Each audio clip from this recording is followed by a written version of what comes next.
lived a curious little girl named Roma. She had short, bouncy black hair and always wore a sky blue frock with little white flowers on it. Roma loved exploring the woods behind her house, especially after school. Every day, she would run past the trees, hop over the rocks, and pretend she was an explorer discovering hidden treasures. One sunny afternoon, while she was searching near a rocky hill, something shiny caught her eye. Half buried in the mud was a strange-looking egg, big, round, and covered in greenish-blue spots. Roma gasped. It was unlike any bird's egg she had ever seen. Carefully, she dug it out with both hands. It was warm to the touch. "Mama, Papa, will never believe this," she whispered to herself with excitement. Without wasting another second, she wrapped it in her scarf and rushed back home. She hid the egg in a box under her bed, placing soft cotton around it. That night, after dinner, she lay in bed staring at the box. Her heart raced with excitement. "I'll check on you in the morning," she whispered to the egg before drifting off to sleep. At dawn, the room was filled with a soft tapping sound. Tap, tap, crack. Roma woke up and jumped out of bed. The box was moving. She lifted the lid carefully, and to her amazement, the egg had cracked open. A tiny creature with scaly green skin, wide golden eyes, and a small tail peeked out. It made a soft chirping sound and blinked at her. Roma's mouth fell open. "You're a dinosaur," she whispered. The little creature sneezed and wobbled on its small legs. Roma couldn't believe it. She had seen dinosaurs in books and cartoons, but never in real life. She gently picked it up and smiled. "I'll call you Leo." Over the next few weeks, Roma did everything she could to keep Leo safe and hidden. She fed him fruits, boiled eggs, and sometimes a bit of meat. He loved watermelon the most. She even made a little bed for him inside her closet, where he could curl up and sleep. During the day, she would sneak him out into the backyard to play. Leo grew quickly. Within a month, he was the size of a dog. He would follow Roma everywhere like a puppy, wagging his tail and chirping happily. The two became inseparable. Roma taught Leo how to play catch, climb small trees, and even roar, though Leo's roar was more like a loud sneeze. She also taught him how to hide quickly in case someone came near. "You have to be careful," she would whisper. "People won't understand you. They'll try to take you away." But one day, while playing near the woods, Leo's loud chirping caught the attention of two men walking nearby. They wore dirty clothes and carried binoculars and nets. "Did you hear that?" one of them said. "Sounded like an animal?" Roma grabbed Leo's arm. "Let's go," she whispered. They ran back to the house and hid. That night, Roma watched from her window as the two men walked around the village asking questions. "Some kind of exotic lizard?" she heard one of them say. "We could sell it for a fortune." Roma felt her heart tighten. She had to protect Leo, no matter what. The next morning, Roma and Leo snuck into the forest early. She had decided to build a hidden place where Leo could stay safely.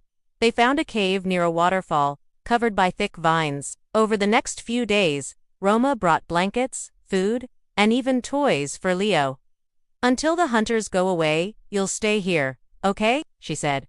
Leo chirped sadly, but understood. He nuzzled against her, and she hugged him tight. But the hunters were getting closer. They had spotted strange footprints and even found a piece of watermelon near the woods. One evening, Roma overheard them planning. "Tonight," one of them said, "we'll search near the waterfall." Roma's eyes widened. They were heading right for Leo. She ran to the cave as fast as her legs could carry her.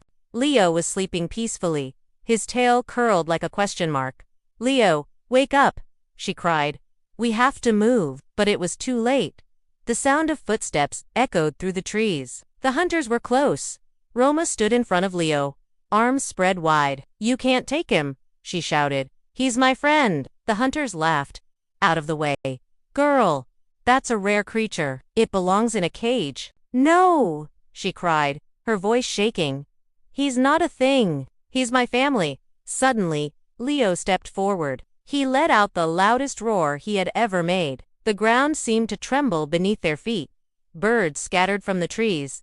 The hunters froze. Leo stood tall, eyes glowing, teeth bared. He no longer looked like a helpless creature. He looked strong, proud, and fierce. One of the hunters dropped his net. "We're not paid enough for this," he muttered. "Run!" his partner shouted. The two turned and fled into the forest. Roma ran to Leo and hugged him tightly. "You saved us," she whispered. After that day, Roma knew she couldn't keep Leo forever. He was growing too fast, and the world was too dangerous. With tears in her eyes, she led him deeper into the forest, to a place where she had heard no humans went. "There," she said, pointing to a vast valley filled with trees and waterfalls. "You'll be safe here." Leo looked at her and chirped sadly. "I'll visit you, I promise." She watched as Leo turned, gave one last look, and disappeared into the trees. Months passed. Roma still explored the woods, but now with a smile. Every now and then, she would leave a slice of watermelon near the old cave, and by morning, it would be gone. One day, she found a large footprint near the spot. "Still watching me, huh?" she whispered. And far away, hidden among the trees, Leo watched his best friend with loving eyes ready to protect her always. Days turned into weeks, and weeks into months. Roma missed Leo every single day. She still explored the forest, leaving watermelon slices and calling out softly, "Leo, are you there?" Sometimes she would hear a distant chirp or a rustle in the leaves, and she would smile, knowing he was nearby. But as time went on, she saw less and less of him. One summer morning, Roma woke up early, packed a small bag with fruits, and set off deeper into the forest than she had ever gone. She followed the stream, climbed hills, and finally reached the hidden valley where she had last seen Leo. The trees were taller, the birds sang louder, and everything felt alive. She whistled the tune they used to play together. At first, there was silence, and then, from behind the trees, something large moved. Roma stepped back.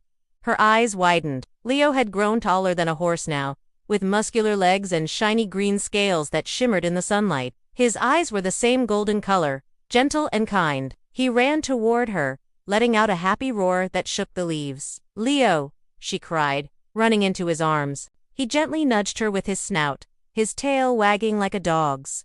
Roma laughed and hugged his massive neck. "I missed you so much," she whispered, burying her face into his warm scales. From that day, she visited the valley every week. Leo would wait for her by the waterfall, and together they would play, run, and talk like the best friends they were. She taught him more tricks: how to swim better, how to balance on rocks, and even how to carry her on his back. With Leo, she felt like she could fly. But the world outside their little paradise was changing. One evening, back in the village, Roma heard news that frightened her. A large scientific team had arrived from the city. They were carrying cameras, equipment, and strange-looking machines. "We've received reports of a strange animal living in these forests," one of them said on the radio. "If it's real, it could be the discovery of the century."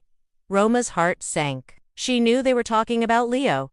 That night, she couldn't sleep. Her mind raced with fear. What if they found him? What if they tried to take him away, just like the hunters? She ran to the valley the next morning. "Leo," she called out, breathless, "you have to leave. It's not safe here anymore." Leo tilted his head, confused. "They're coming. Scientists. With helicopters and trucks. They'll try to take you, to study you, to lock you in a cage." Leo growled softly. Not a scary growl, but a sad one. He didn't want to leave her. Roma sat down on a rock and looked at him. "You're not just my best friend, Leo. You're a miracle. But miracles don't belong in cages." She stood up and pointed to the mountain range in the distance. "Beyond those hills are forests that go on forever. No roads, no people, no danger. You have to go there. You'll be free."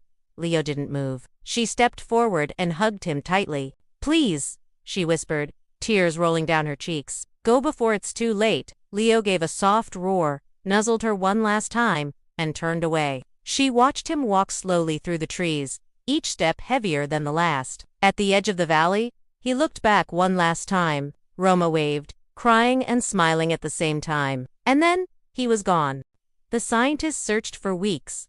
They never found anything. Some said it was just a rumor. Others believed a child in the village had seen something no one else had. Roma never said a word. She went back to her normal life, helping her parents, going to school, and growing up. But every now and then, she would return to the valley. The waterfall still flowed, the rocks still shimmered in the sun, but Leo was gone.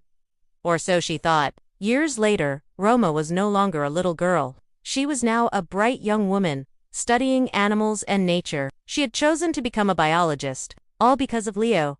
She wanted to protect creatures like him, to understand them, not to trap them. One summer, she returned to her old village for a short break. The woods were the same, and her childhood home hadn't changed much. One morning, as the sun rose, she took a walk into the forest, back to the valley where it all began. She stood near the waterfall, remembering the laughter, the adventures, the friendship, and then, she heard it. Her heart skipped a beat. From behind the trees, a massive creature stepped forward, not alone, but with 3 smaller dinosaurs trailing behind him. The largest one stepped toward her.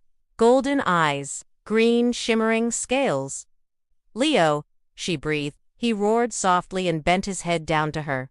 She placed her hand on his snout and smiled. "I knew you'd come back." One of the smaller dinosaurs, clearly Leo's children, up to her, and chirped, just like Leo had when he was a baby. Roma laughed through her tears. "Hello, little one." And in that moment, surrounded by the creatures she had loved and protected, Roma realized something beautiful. Even the smallest acts of kindness can change the course of the world. She hadn't just found a dinosaur that day, she had found purpose, friendship, and magic. Forever hidden in the forests, Leo and his family lived free, watched over by the one human who had truly understood them.